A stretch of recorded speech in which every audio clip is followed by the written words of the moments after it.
জীববিজ্ঞান প্রথম পত্র দ্বাদশ অধ্যায়। জীব, পরিবেশ, বিস্তার ও সংরক্ষণ। প্রধান শব্দসমূহ: প্রজাতি, জীবগোষ্ঠী, বায়োম, জীববৈচিত্র্য, কনভারসেশন, ইনসিটু, এক্সিটু। পৃথিবীতে লক্ষ লক্ষ প্রজাতির জীব বসবাস করে। জীবের পরিবেশ, বিস্তার ও সংরক্ষণ। Environment, distribution and conservation of living organisms.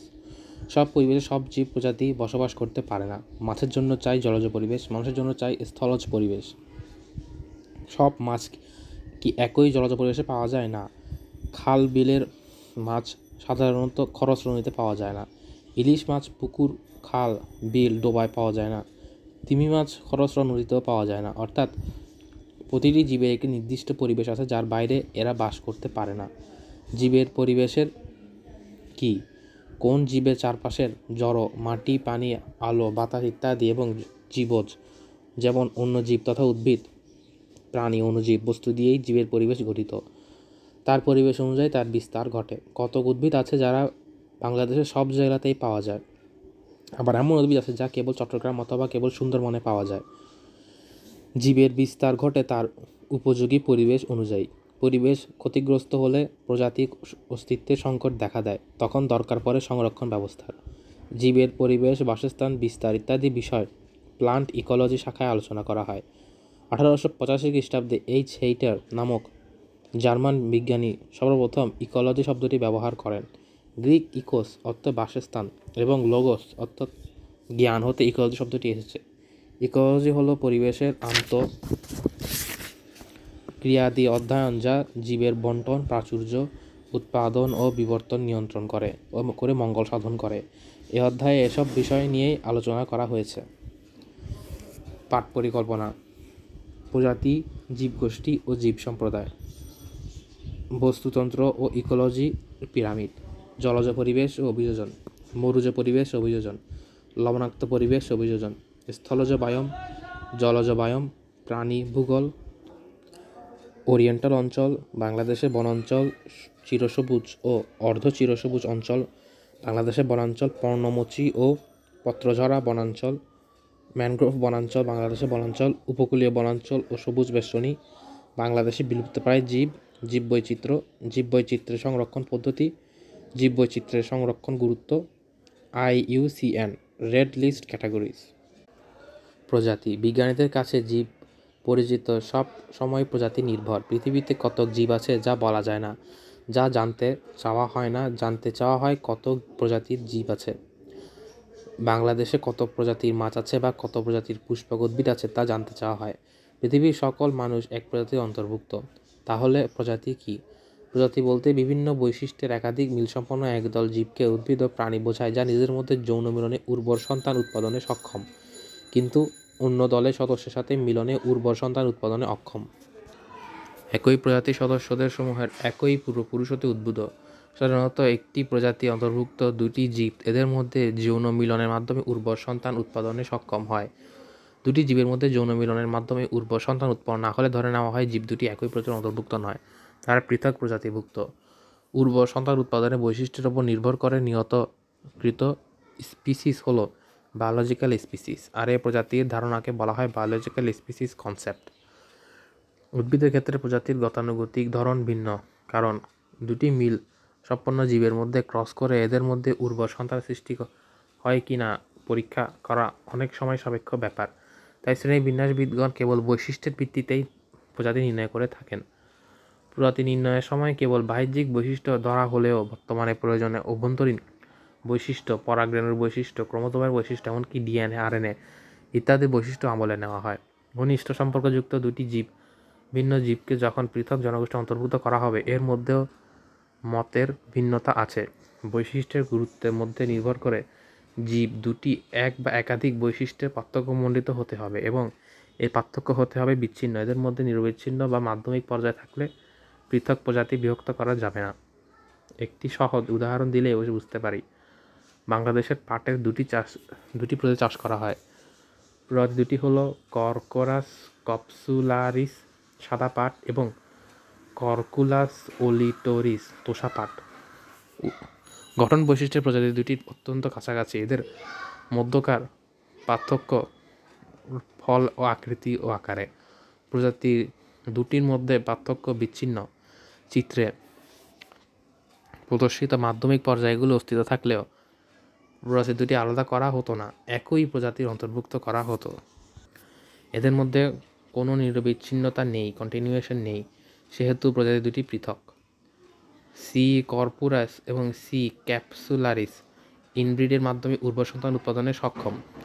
C ওলিটোরিসের সাথে সি ওলিটোরিসের ইনব্রিড করে উর্বর সন্তান উৎপাদনে সক্ষম, কিন্তু সি ক্যাপিলারিসের সাথে সি ওলিটোরিস ইনব্রিডের করে না বা ইনব্রিড করে উর্বর সন্তান সক্ষমতায় অক্ষম। কাজেই এরা দুটি পৃথক প্রজাতি। তাহলে প্রজাতির বৈশিষ্ট্য হলো নিম্নরূপ: বাহ্যিক বৈশিষ্ট্য সর্বাধিক মিলসম্পন্ন একদল জীব, উদ্ভিদ, প্রাণী, অণুজীব, ছত্রাক। একই প্রজাতিভুক্ত জীব একটির সাথে আরেকটি ইনব্রিড করে উর্বর সন্তান উৎপাদনে সক্ষম করতে পারে, কিন্তু অন্য প্রজাতি অন্য জীবের সাথে ইনব্রিড করে উর্বর সন্তান উৎপাদনে অক্ষম। একই প্রজাতিভুক্ত বিভিন্ন জীবের মধ্যে বৈশিষ্ট্য পার্থক্য থাকলেও তা হবে নিরবিচ্ছিন্ন। একই প্রজাতির জীবের সমূহের একই পূর্বপুরুষ হতে উদ্ভূত। প্রজাতি হলো শ্রেণীবিন্যাসের পদ্ধতি সর্বনিম্ন একক, যা দুটি পদের মাধ্যমে প্রকাশ করা হয়, যেমন কর্কোরাস ক্যাপসুলারিস, কর্কোরাস ওলিটারিয়াস। ঘন নাম একবার পূর্ণ অক্ষরে লেখা পরবর্তীতে প্রথম অক্ষর দিয়ে সংক্ষিপ্ত আকারে লেখা করার নিয়ম আছে। নতুন প্রজাতির সৃষ্টির ক্ষেত্রে আমি যে মানদণ্ড ব্যবহার করে থাকি তা হলো নতুন বলে শনাক্তকৃত প্রজাতি তার ডিসকন্টিনিউয়াস, তার সর্বাধিক ঘনিষ্ঠ প্রজাতি থেকে অন্তত দুটি বৈশিষ্ট্য পার্থক্যবর্ধিত হতে হবে। পার্থক্য দুটি ধারাবাহিকতা বিহীন এবং পরবর্তী বংশধরে গমন ও প্রকাশযোগ্য। পৃথিবীতে উদ্ভিদের প্রজাতির সংখ্যা বর্তমানে বর্ণনাকৃত ও অনুমোদিত প্রজাতির সংখ্যা নিম্নরূপ। প্রজাতি বর্তমান তথ্য অনুযায়ী এর সংখ্যা ঊর্ধ্বমুখী পরিবর্তন এসেছে। এক্ষেত্রে ট্যাক্সনের নাম, বর্ণনাকৃত প্রজাতির সংখ্যা, অনুমিত প্রজাতির সংখ্যা। ব্যাকটেরিয়া 4000, এটি হলো 10 লক্ষ। ছত্রাক 72,000, এটি হলো 15 লক্ষ। শৈবাল 40,000, এটি হলো 2 লক্ষ। লাইকেন 13,000, এটি হলো 20,000।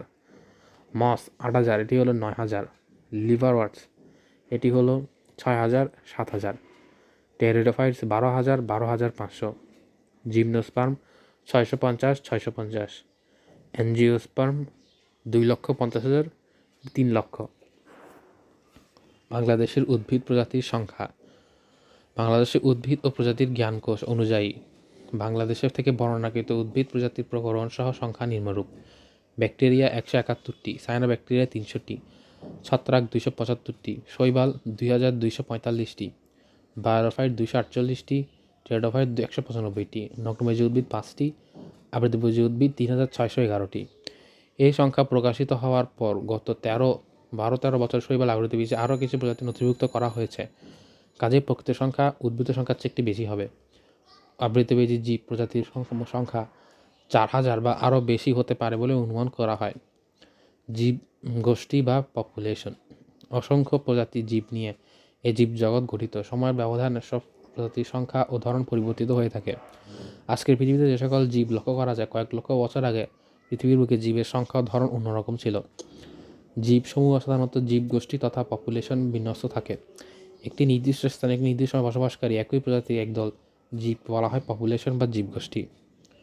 Population is a set of organisms belonging to the same species and occupying a particular area at the same time. একটি নির্দিষ্ট অঞ্চলে বসবাসকারী ও সম্মিলিতভাবে পরস্পরের উপর ক্রিয়াশীল সব প্রজাতির সব পপুলেশন মিলে গঠন করে একটি জীব সম্প্রদায় বা কমিউনিটি। সব জীবের সব কমিউনিটি মিলিতভাবে তৈরি করে জীবমণ্ডল বা বায়োস্ফিয়ার। বায়োস্ফিয়ার সমূহ জীবসমূহ একদিকে এক অন্যের উপর নির্ভরশীল, অপরদিকে পৃথিবীর ভৌত পরিবেশের উপর নির্ভরশীল। ভৌত পরিবেশের মধ্যে আছে বায়ুমণ্ডল, বায়ুমণ্ডল, অশ্বমণ্ডল।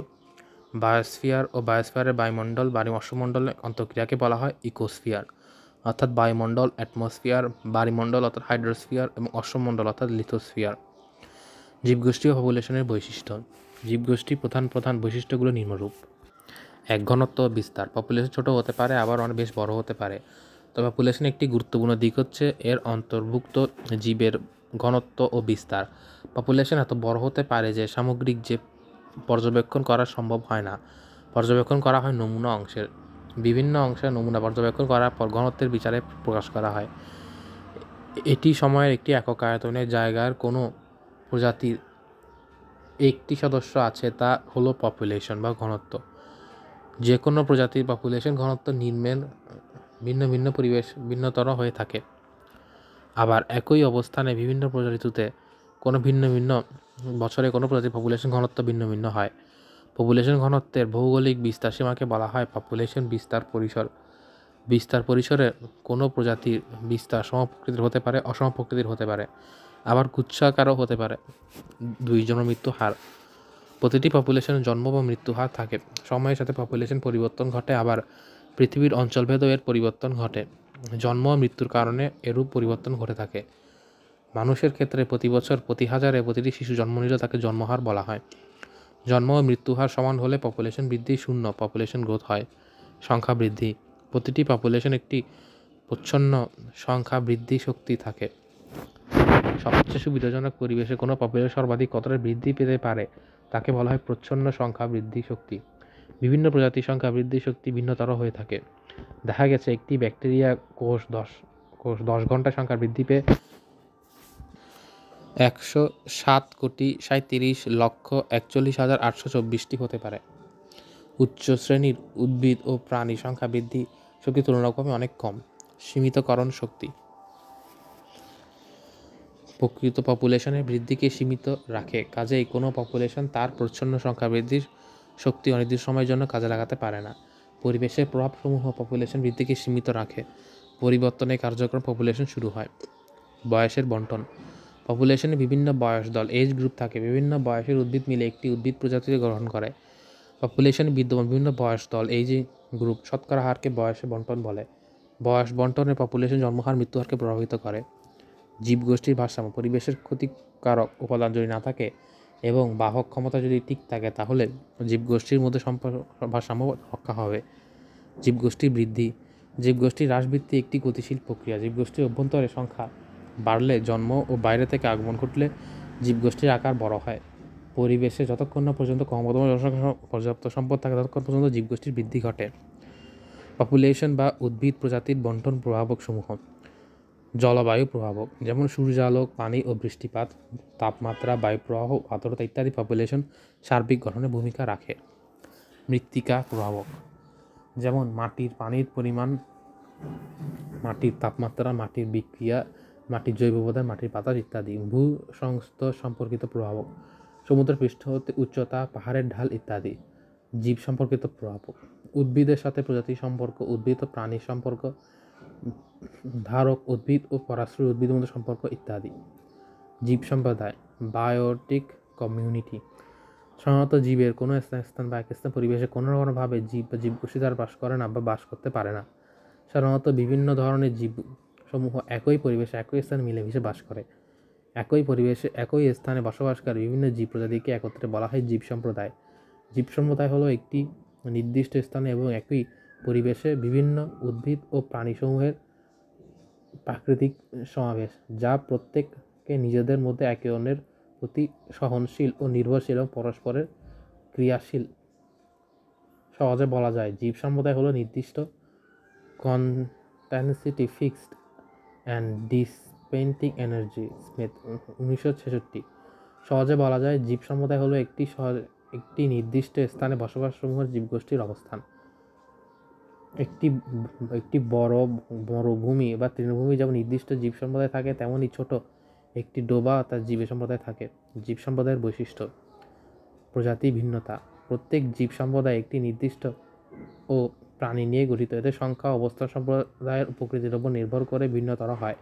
প্রত্যেক জীব সম্প্রদায়ের জীবসমূহ খাদ্য, আশ্রয়, জনন প্রভৃতির ব্যাপারে একে অন্যের উপর ও জড় পরিবেশের উপর নির্ভরশীল হয়।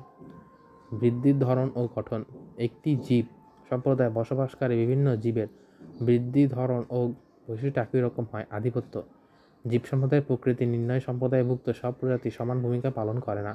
সম্প্রদায়ভুক্ত বহু প্রজাতির মধ্যে মাত্র কয়েকটি প্রজাতির এদের সংখ্যা, আকার ও অন্যান্য কর্মকাণ্ড দ্বারা পুরো সম্প্রদায়ের মধ্যে আধিপত্য বিস্তার করে থাকে।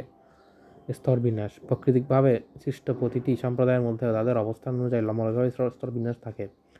যেমন একটি বন সম্প্রদায় ওভারস্টোরি স্তর সবচেয়ে উঁচু বৃক্ষগুলো এই স্তরে অবস্থান করে এবং অন্যদের উপর ছায়া দিয়ে থাকে। এই স্তরে বসবাসকারী পাখিও ভিন্ন ভিন্ন হয়। আন্ডার স্টোরি, ওভার স্টোরি থেকে অপেক্ষাকৃত কম উচ্চতার বৃক্ষ প্রজাতিগুলো নিয়ে আন্ডার স্তর গঠিত। এরা তেমন ছায়াপ্রিয় নয়। ট্রান্সগ্রেটিভ স্তর, ছায়াপ্রিয় উদ্ভিদ প্রজাতি নিয়ে এ স্তর গঠিত। 4 স্তর, বড় বৃক্ষের চারা ও তৃণ জাতীয় উদ্ভিদ নিয়ে এ স্তর গঠিত।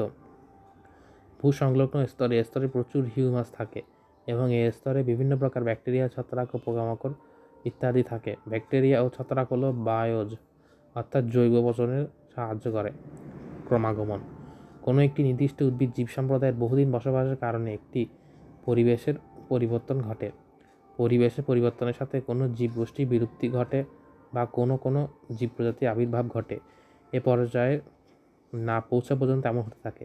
এটি পুকুরের বহুদিন ব্যবধানে একটি পরিণত হতে পারে। পুকুর বহুদিনের ব্যবধানে একটি জঙ্গলে পরিণত হতে পারে। খাদ্যস্তর গঠন ও পুষ্টির স্বয়ংসম্পূর্ণতা, একটি সম্প্রদায়ভুক্ত জীব প্রজাতিসমূহ একটি খাদ্য শৃঙ্খল একটি পরিক্রমা নিশ্চিত হয়। এতে উৎপাদনকারী, তৃণভোজী, মাংসভোজী ও পচনকারী সব উদ্ভিদের জীবের সমাবেশ ঘটে। সময়ের সাথে সম্প্রদায়ের পরিবর্তন, সময় ও ঋতুর পরিবর্তনের সাথে সম্প্রদায়ভুক্ত জীবের প্রজাতির পরিবর্তন হয়। বিভিন্ন ঋতুতে বিভিন্ন জীবের সংখ্যা হ্রাস বৃদ্ধি ঘটে। শীত, বর্ষা, বসন্ত ঋতু ইত্যাদি পরিবর্তন লক্ষণীয়। বাস্তুতন্ত্র বা ইকোসিস্টেম, কোনো স্থানে একটি পুকুর, তৃণভূমি, চরভূমি, জঙ্গল জীব সম্প্রদায় ওদের পরিবেশে নিজেদের মধ্যে এবং পরস্পরের মধ্যে ক্রিয়া বিনিময় পদ্ধতি থেকে বলা হয় বাস্তুতন্ত্র বা ইকোসিস্টেম। জড়, মাটি, পানি, আলো, জৈব ও অজৈব বস্তু এবং জৈব উদ্ভিদ, প্রাণী, ছত্রাক, অণুজীব ইত্যাদি নিয়ে একটি বাস্তুতন্ত্র গঠিত হয়। কোনো জীব সম্প্রদায় জীবসমূহ নিরবিচ্ছিন্নভাবে বাঁচতে পারে না। তাদের চারপাশে জড় উপাদান যেমন বায়ু, পানি, মাটি, পাথর ইত্যাদি উপর নির্ভরশীল। জীবসমূহ তাদের অজৈব পুষ্টি উপাদান যেমন carbon, hydrogen, oxygen, nitrogen, phosphorus এবং অন্যান্য রাসায়নিক মৌল জড় পরিবেশ থেকেই গ্রহণ করে থাকে। একটি জীব সম্প্রদায়ে জীবসমূহ তাদের চারপাশে জড় তথা অজৈব পরিবেশের সাথে অন্তঃক্রিয়ার মাধ্যমে গড়ে ওঠে একটি ইকোসিস্টেম। ইকোসিস্টেম সুদীর্ঘ সময় টিকে থাকার মতো সামর্থ্য থাকে। টিকে থাকার জন্য 3টি বিষয় দরকার, যথা পুষ্টির প্রাপ্যতা, পুষ্টি সীমাহীনভাবে রিসাইকেল হয়, বর্জ্যপাতের বিষাক্ত নাশ, বিয়োজক কর্তৃক নিঃসৃত এমনই বিষাক্ত প্রাপ্যতা। পুষ্টি সীমাহীনভাবে রিসাইকেল হয়, এটি নাইট্রোজেনাস গ্রহণ করে এবং তা শক্তির জন্য ব্যবহার করে।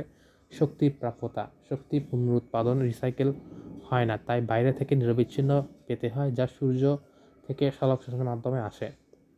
ফটোসিনথেসিস প্রক্রিয়ায় আলোক সূর্য শক্তির রাসায়নিক শক্তি হিসেবে রূপান্তরিত হয়ে কার্বন যৌগে স্থান লাভ করে।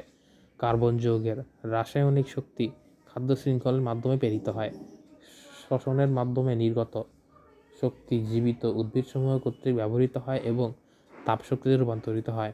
তাপশক্তি ইকোসিস্টেম থেকে হারিয়ে যায়, কিন্তু পুষ্টি উপাদানের ইকোসিস্টেম থেকে যায় অফুরন সময়ের জন্য। যে ইকোসিস্টেম দুটি উপাদান চারপাশের পরিবেশের সাথে বিনিময় করে না, তা হলো বদ্ধ ইকোসিস্টেম। এটি স্থল ইকোসিস্টেম পুষ্টি উপাদান সঞ্চয় করে রাখার মতো 3টি স্থান রয়েছে, যথা বায়োমাস জীবিত জীব, লিটার মৃত জৈব বস্তু ও মাটি। পুষ্টি উপাদান এই 3টি স্তরের মধ্যে প্রভাবিত হয়। উন্মুক্ত ইকোসিস্টেমের পুষ্টি উপাদান এই 3টি স্থানের মধ্যে ও চারপাশের পরিবেশের মধ্যে প্রভাবিত হয়। একটি সুস্থিত ইকোসিস্টেম উদ্ভিদ ক্রমাগমন ঘটে না এবং সুস্থিত ইকোসিস্টেমের জীব সম্প্রদায়ের চূড়ান্ত জীব সম্প্রদায়কে বা ক্লাইম্যাক্স কমিউনিটি বলে। সাধারণত 2টি নিয়ামক, তাপমাত্রা, বৃষ্টিপাত এবং কোনো এলাকার সুস্থ ইকোসিস্টেম প্রকৃতি নির্ণয় করতে থাকে। অগ্নিকাণ্ড, ঝড়, বন্যা, মানুষের কর্ম ইত্যাদির কারণে উত্তেজনা, ডিস্টারবেন্স কোনো ইকোসিস্টেমে পরিবর্তন ঘটাতে পারে। এক্ষেত্রে ইকোসিস্টেম অজৈব উপাদান, জৈব উপাদান। জৈব উপাদানের মধ্যে স্বভোজী, পরভোজী। অজৈব উপাদানের মধ্যে অজৈব, জৈব, ভৌত। অজৈবের মধ্যে আছে মৌলিক ও যৌগিক, অর্থাৎ পটাশিয়াম, ক্যালসিয়াম, ম্যাগনেসিয়াম। যৌগের মধ্যে পানি ও লবণ। জৈবের মধ্যে শর্করা, প্রোটিন, লিপিড। আর ভৌতের মধ্যে সূর্যালোক, তাপ, বাতাস, আর্দ্রতা। একটি বাস্তুতন্ত্র তথা ইকোসিস্টেমের জীব উপাদানগুলি হলো উৎপাদক। উৎপাদক হলো সবুজ উদ্ভিদ। পুকুর বা বিলের প্রধান উৎপাদক হলো ফাইটোপ্লাঙ্কটন, ভাসমান জল ক্ষুদ্র উদ্ভিদ, স্পিরুলিনা, ইউরোরিনা ও প্যান্ডোরিয়া এটসেট্রা। সবুজ উদ্ভিদ সালোক সংশ্লেষণের মাধ্যমে খাদ্য উৎপাদন করে। এই খাদ্য প্রাণীজগতে টিকিয়ে রাখে। প্রকৃতপক্ষে সবুজ উদ্ভিদ তাদের উৎপাদিত খাদ্যের ভেতর সূর্য শক্তি ধরে রাখে যা পরে খাদ্যে প্রবাহিত হয়। একটি নির্দিষ্ট এলাকা সাধারণত প্রতি 12 কিলোমিটারে সূর্য কর্তৃক উৎপাদিত খাদ্যে যে পরিমাণ শক্তি বন্ধন হয় তাকে বলা হয় মোট উৎপাদন, এবং শ্বসন কার্য শক্তি খরচ হওয়ার পর যা অবশিষ্ট থাকে তা হলো প্রকৃত উৎপাদন। প্রতি ইউনিট সময়ে যে পরিমাণ শক্তি উৎপাদিত হয় সেই হারকে বলা হয় প্রোডাক্টিভিটি। খাদক খাদক খেয়ে তারা বেঁচে থাকে, তাই খাদক। খাদক হলো প্রাণীকুল। পুকুরের জুওপ্লাঙ্কটন, ক্ষুদ্রাকায় প্রাণী সাইপ্রিস, ড্যাফনিয়া সরাসরি ফাইটোপ্লাঙ্কটন খেয়ে থাকে, তাই ফাইটোপ্লাঙ্কটন হলো প্রাথমিক খাদক। তিতপুটি, মলা, খলিশা ইত্যাদি জুওপ্লাঙ্কটন খেয়ে থাকে, তাই এরা হলো সেকেন্ডারি খাদক। গাজর, শোল, বোয়াল, চিতল ইত্যাদি মলা, খলিশা মাছ খেয়ে থাকে, তাই এরা হলো টার্সিয়ারি খাদক। রাঙামাছ, বক এরাও টার্সিয়ারি খাদক হতে পারে। বিয়োজক বস্তুতন্ত্রের মৃত উদ্ভিদ বা দেহাংশ পচিয়ে জীব ও অজৈব পদার্থে রূপান্তর করা হয়ে থাকে কতক মৃত্তিকাবাসী ও জলজবাসী ব্যাকটেরিয়া ও ছত্রাক।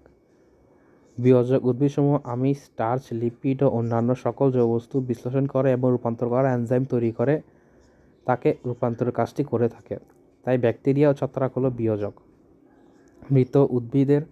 মৃত জীবের জৈব পদার্থ খেয়ে থাকে বলে এদের বলা হয় স্যাপ্রোফেজ। এদেরকে ট্রান্সফরমাজও বলা হয়। যারা মৃত উদ্ভিদসমূহ বাহ্যিক হজম প্রক্রিয়া পুষ্টি গ্রহণ করে তাদের স্যাপ্রোটোপস বলা হয়।